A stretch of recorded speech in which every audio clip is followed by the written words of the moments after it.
to tonight's August 16th, 2022 council meeting. Clerk will call the roll, please. Odekirk. Present. Hanson. Present. Mattsdorf. Here. Gilson. Here. Hildebrand. Here. Wilson. Here. Shulsky. Shulsky. Present. Nelson.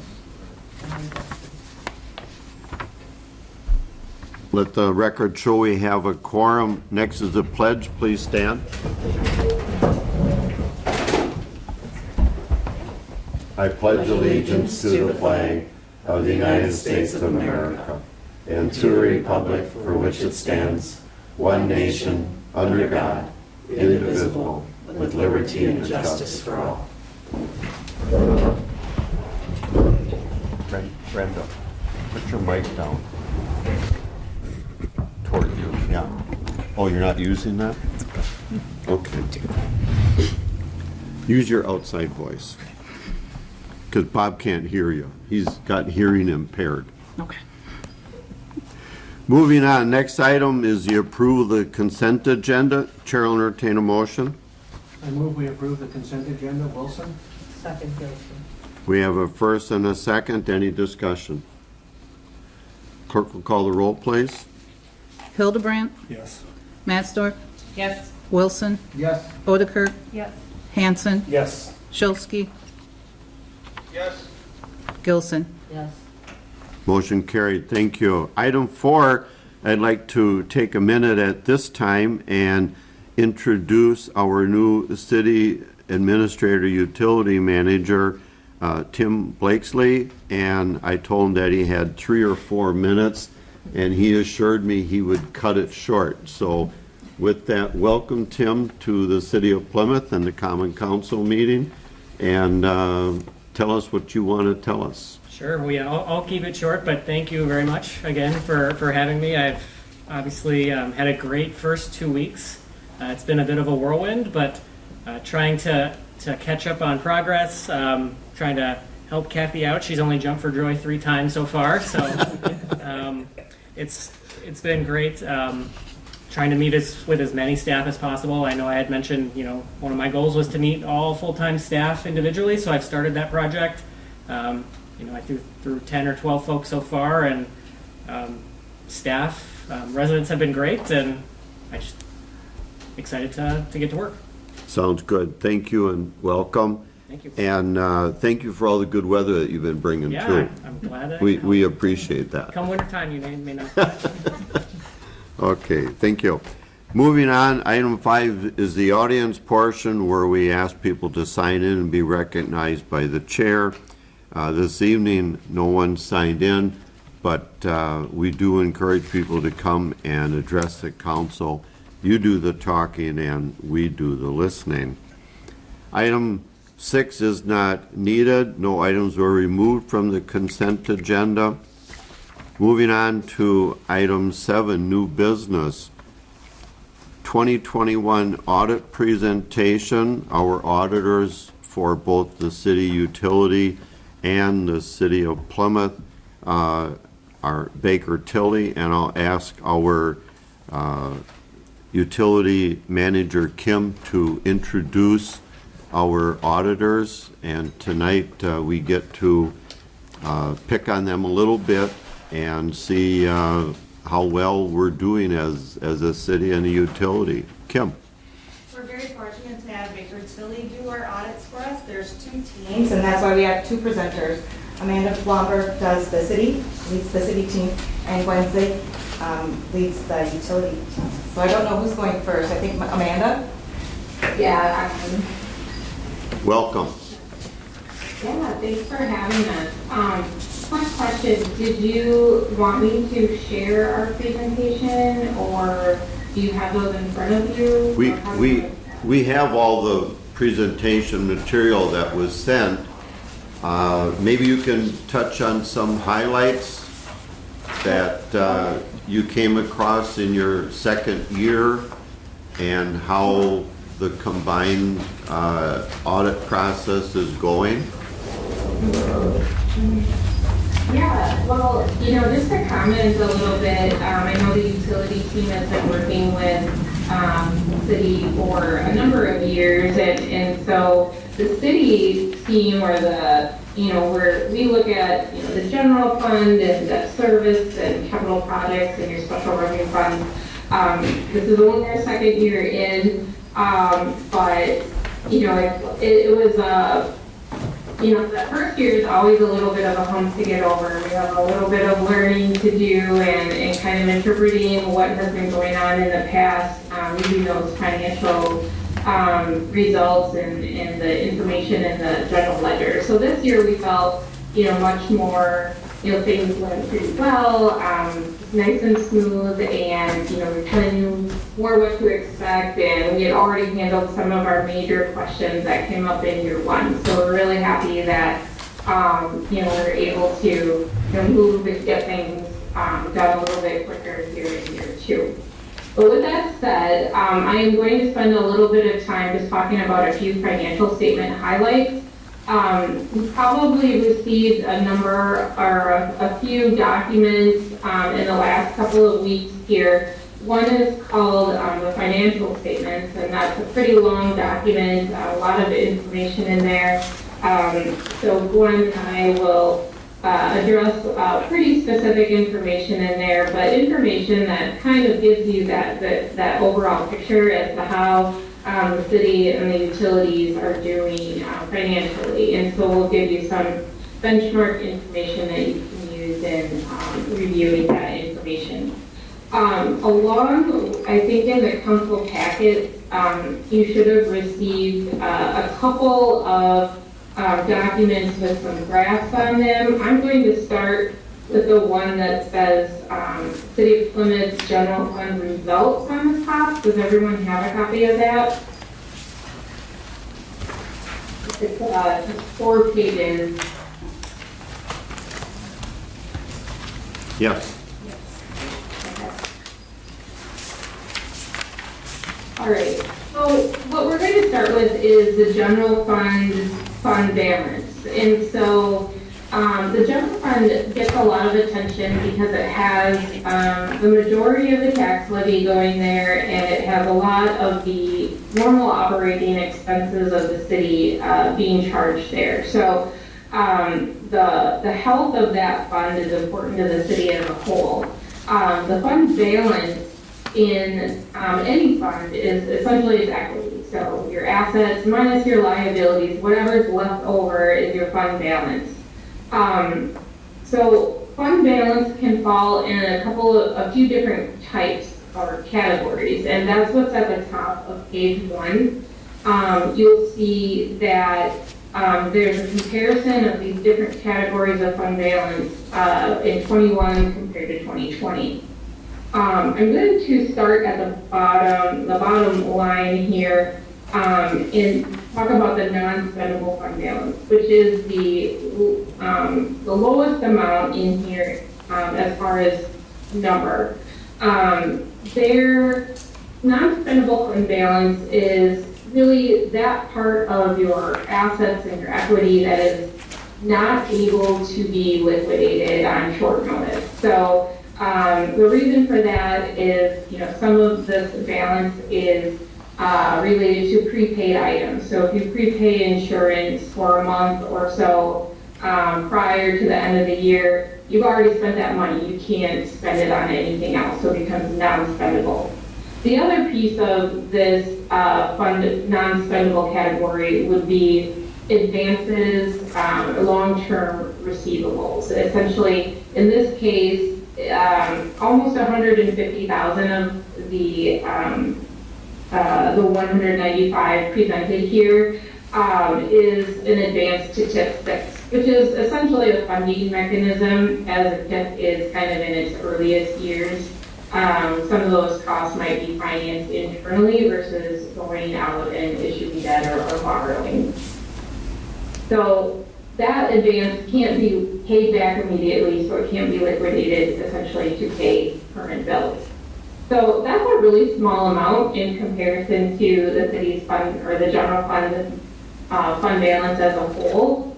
If we work our way up the chart, we have an assigned fund balance and an unassigned fund balance. And both of these categories are fairly liquid. Assigned just means that it's earmarked for a specific purpose. And in this case, you're going to see assigned fund balance every year because of the timing of how the payment in lieu of tax works. So the water and electric utilities pay over a payment to the general fund on an annual basis, which is intended to be used for the subsequent year budget, so currently in 22 here. But it's also very liquid, so it's essentially available to be used in the subsequent year, so in a short time frame. The unassigned fund balance, which is about $2.2 million, is free and clear. There's no set earmarked for any reason. It's available to be used. It's liquid. It's represented by assets that are either cash or short-term type receivables. So when we look at the total then, the total fund balance from last year to this year really changed very little. It went up about $5,000, which I have to say is probably one of the closest I've ever seen to breaking even in a general fund in a year. In my 20 plus years of looking at financial statements, I'm like, wow, that's really amazing. It never gets that close. So that is really saying something. But given how the total fund balance didn't change a lot, and then we look at the different categories, those didn't change a lot between last year, 20 and 21. It really was a picture that looked very similar to what we saw last year. So in the middle of this first page here, you'll see a very summarized income statement, which just summarizes the revenues as a whole and the expenditures as a whole for the general fund. And you'll see that $4,688 net income or increase in your fund balance for the year. You had a balanced budget, which is indicated here, so you came, again, very close to that expectation. All right, any questions so far? No. Okay, so now we're going to benchmark a little bit. If you turn to page 2 in that little packet, we're going to compare the fund balance and what's available to be spent in that fund balance to your annual expenditure. So we're really still focusing on the general fund. And so what you'll see here is that there's, over the last 3 years, you'll see a trend here. And at the end of 21, your available fund balance is about 30% of your annual operating expenditures. So what that means is that you have enough reserves on hand to get through 30% of your year. So about, 4 months-ish, given no other revenue source. Now, why this is important is because, outsiders who look at financial health, they want to feel comfortable as you're issuing debt, that you can pay your bills, that you're not going to be having to borrow to, pay your operations. And so having some reserve on hand is a good thing. Now, the city's policy is to try to hit a percentage between 20 and 25%. The GFOA will recommend no lower than about 17%. So your policy is a little bit higher than that, and your actual is even landing just a little bit above that desired range.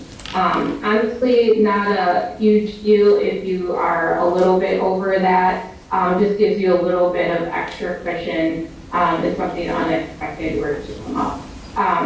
Again, when we talk about some of those fund balances on the previous page, say, your TIP 6 all of a sudden experience more costs and you had to advance more money to them. By having a little bit of cushion, it allows you to absorb that a little bit easier than if you didn't have that cushion. So definitely, a fine place to be as far as that fund balance percentage. I don't, see any issues with where things are sitting at the current time. It's good always to keep an eye on that going forward. As you're doing your budget for next year, how are we going to end 22 and where do we want to be at the end of 23, and try to fix that as close as possible will help you, stay within your, the range that you want to be. Any questions on fund balance? No. Right. Okay, the second 2 pages, I'll try to move a little bit quicker here, talk about general obligation debt.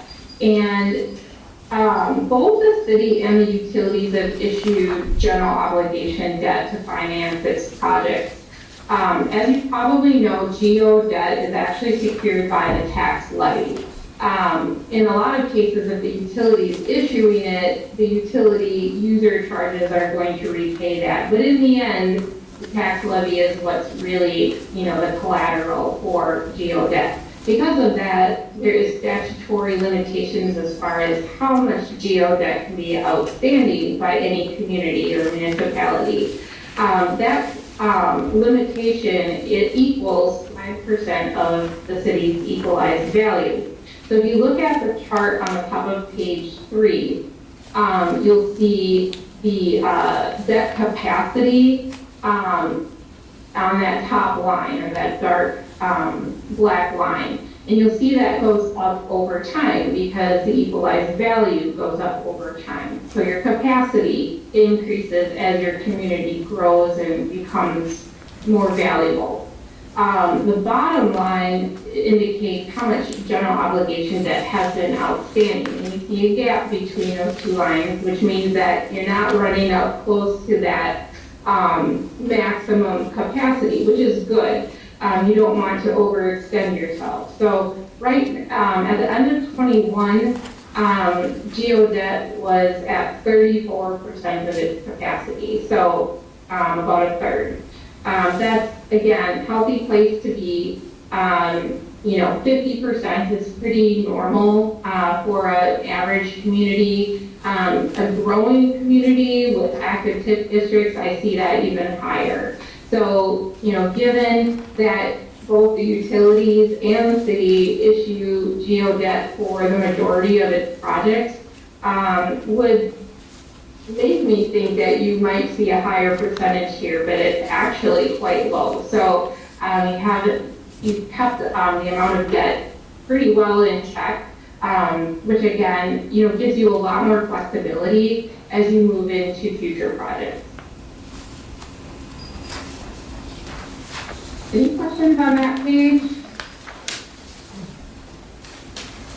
All right, I'll move to the last page, which again deals with debt service, and it compares the annual debt payments, and this really just relates to the governmental funds. So we're not taking the utility share of the debt payments in this calculation because they're being paid by their own revenues that they're generating. So that, again, this is really just focused on the governmental funds and the tax levy effect.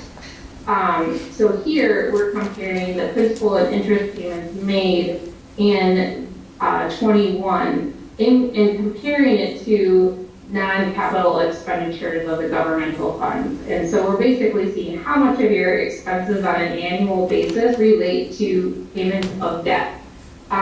So here you'll see the last couple of years we're just over 20%, just slightly over.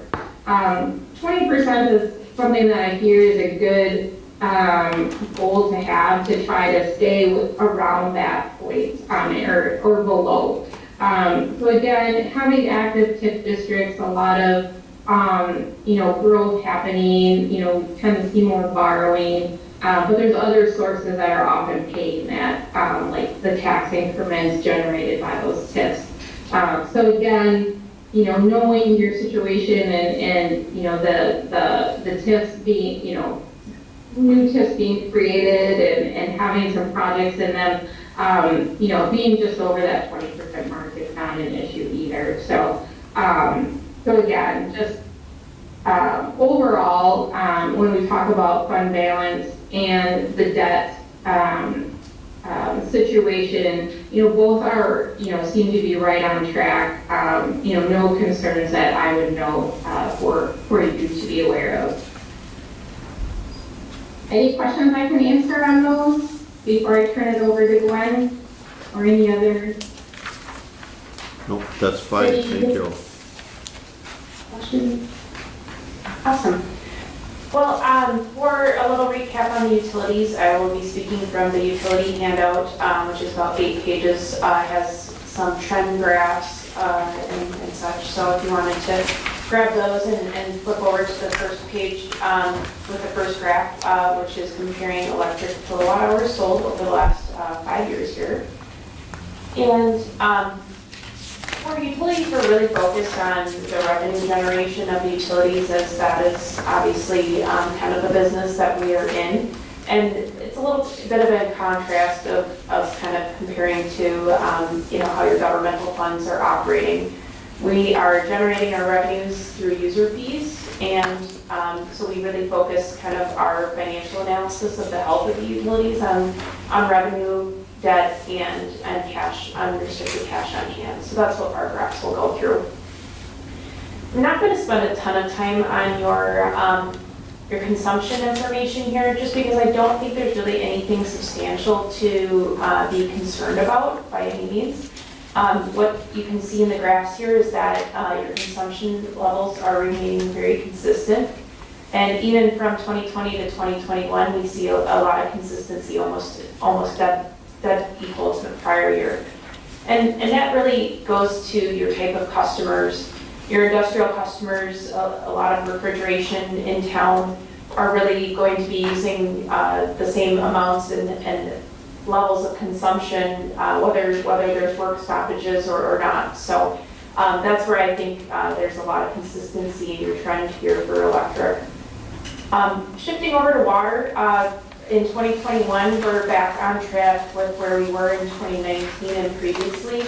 So what happened, during 2020 is everybody kind of got sent home, so a lot of drop in industrial and commercial consumption was experienced, across the nation. And so now in 21, we see the consumption drop from the residential category move back into your commercial and industrial as people return back to their offices and work and things like that. So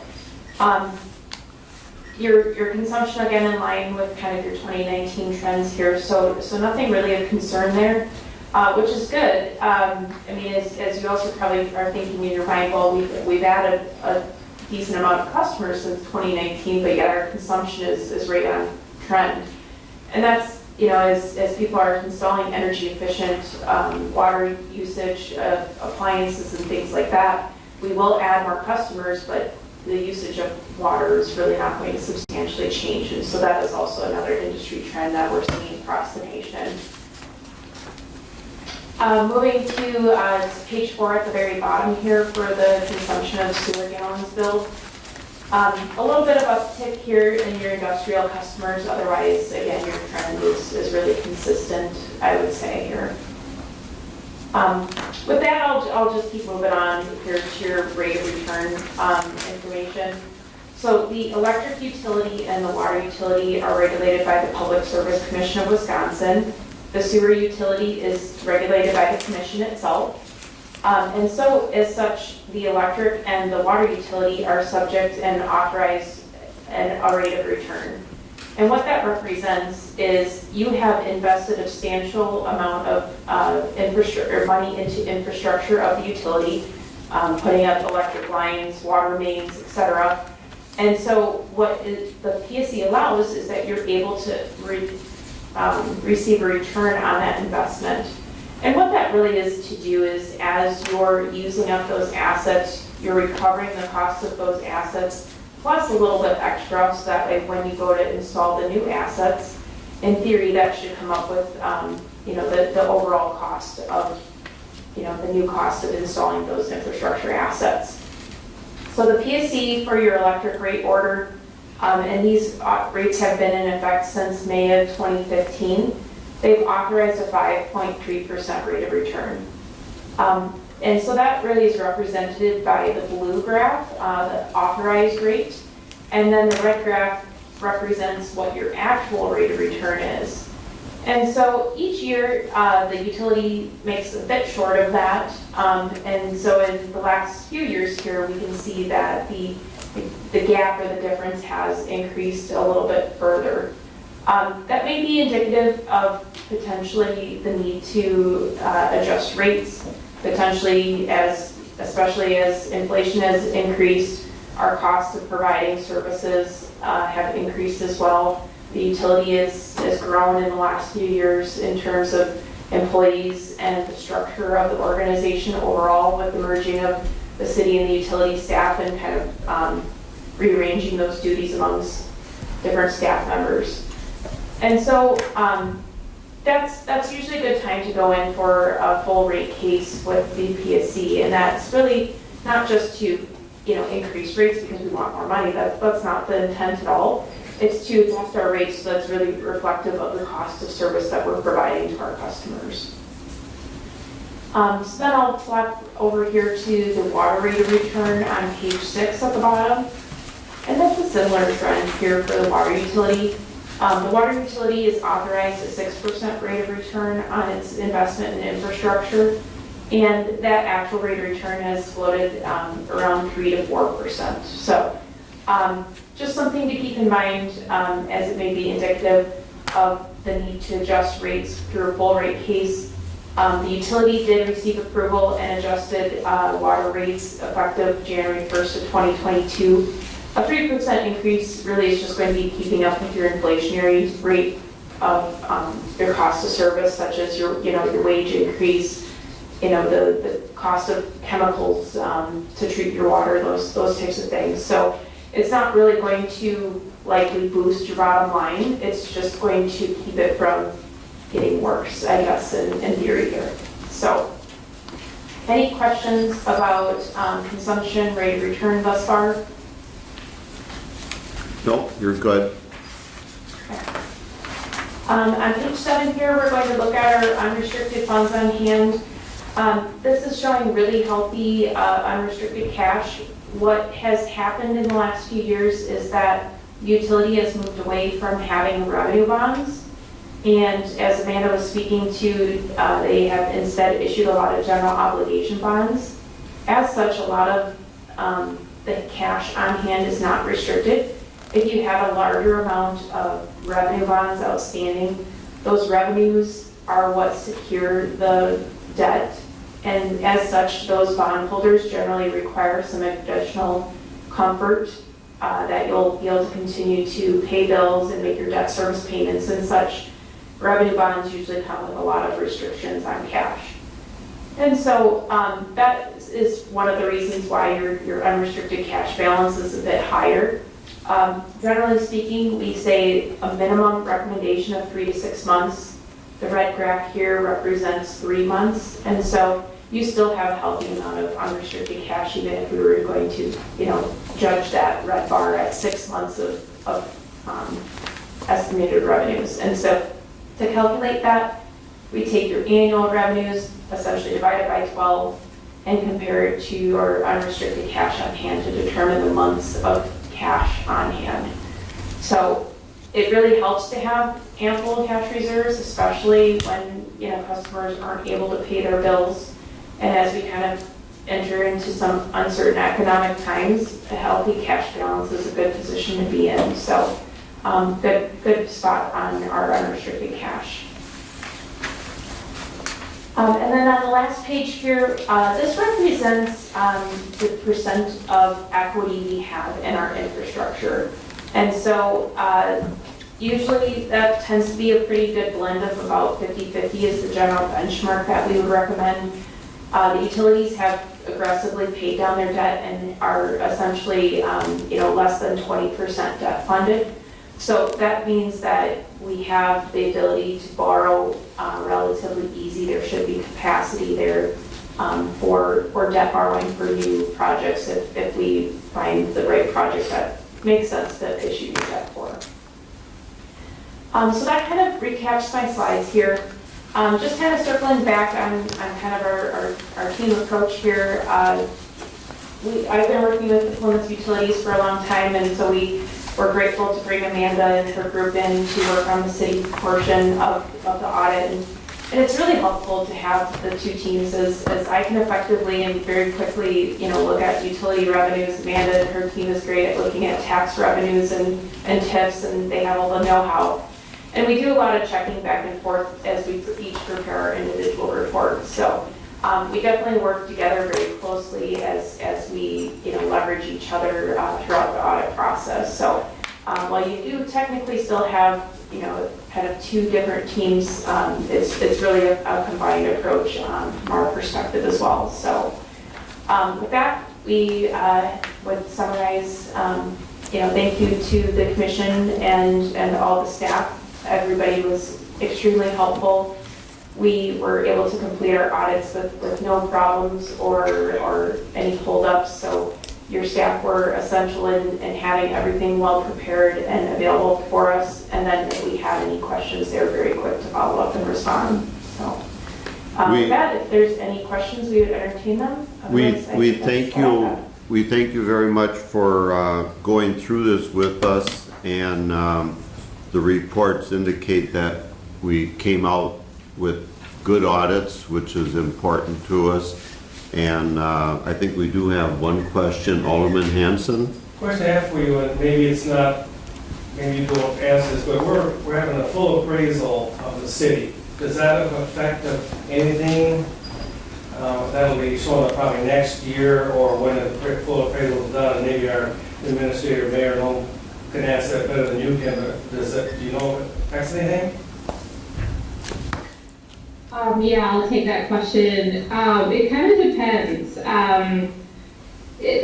You said you're doing a full city appraisal? We're doing a full reval, yes. Right. Or reval, versus sectioning it off year after and doing it over the course of multiple years, Correct. right? Okay. Yeah, people get concerned when their values go up, but it's kind of, it's a process that just tries to get things back to where they should be. Because if you don't do a valuation, every so often, things get behind.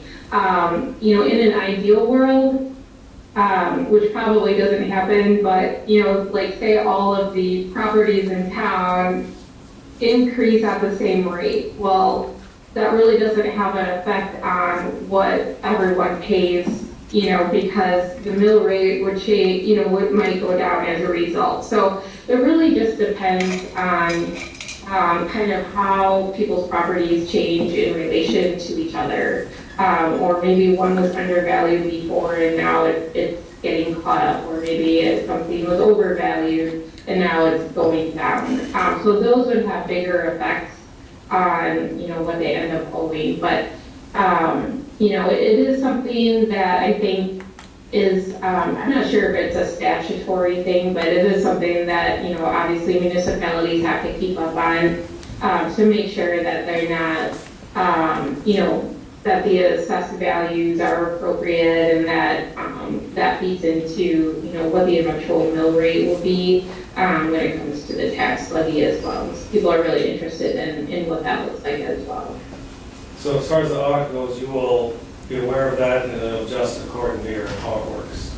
Yeah, I mean, really from an audit perspective, it doesn't have any effect on what we do. You determine what your tax levy is going to be, and we just make sure your records reflect that. So, and actually your management already does a good job of doing that. So, there really isn't anything we do specifically with that information other than see kind of what the outputs are as it relates to the tax levy itself. Any other questions? We certainly appreciate all the work that you have done, and we are very thankful that the staff, you were very complimentary of the staff, and I think that that's important for us to know that they're on top of things as well. FYI for the council, the presentation is given to us, and we accept it. We don't vote on it or anything else. So it's good information. They're clean, and that's what we look for. So thank you very much. We appreciate it. Thank you for having us. Moving on to item 7B, Mayor hereby appoints City Administrator Utility Manager Tim Blakely to the Room Tax Commission. The chair entertains a motion to approve. I move that we approve that. Wilson? Second, Hildebrand. We have a first and a second. Any discussion? All in favor say aye. Opposed? Motion carried. Moving on to item C, appointment of City Administrator Utility Manager Tim Blakesley to Revolving Loan Committee. Chair will entertain a motion to approve. Wilson, second. We have a first and a second. Any discussion? All in favor say aye. Aye. Motion carried. Moving on to item D, appointment of City Administrator Utility Manager Tim Blakesley to the WPPI Board of Directors. Chair will entertain a motion. Motion approved. Second, yeah, sure. We have a first and a second. Question, Alderman Hanson. Okay, I think this should be changed in our bylaws that automatically the city administrator, so we don't have to vote, and kind of like the mayor is on the plan commission, as he's on the other commission, so I would suggest we change that in our bylaws, so this doesn't have to be brought up again. Not that it is nice to know, but whoever our city administrator is gonna be on these, and so I would like to have it changed someplace down the line. It's done. Any other comments? I'll check with the city attorney. Sure. Any other comments? All in favor say aye. Aye. Opposed? Motion carried. Thank you. Moving on to item E, approve council date change to November 8th, or change November 8th to, what date are you looking for? November 15th, November 15th, because of the election on because of November the 8th. election. So we want to make a date in there of the 15th. Any, Chair will entertain a motion so we can discuss? So move, Alderman Hanson. Second, Wilson? We have a first and a second. Any discussion? It worked out pretty good this time that we moved it from last week to this week. Thank you. So it's not too big a deal, and it should be a big election too. So, okay. All in favor say aye. Aye. Opposed? Motion carried. Thank you. Chair will entertain a motion to adjourn. Second, Wilson? We have a first and a second. All in favor say aye. Aye. Opposed? We stand adjourned.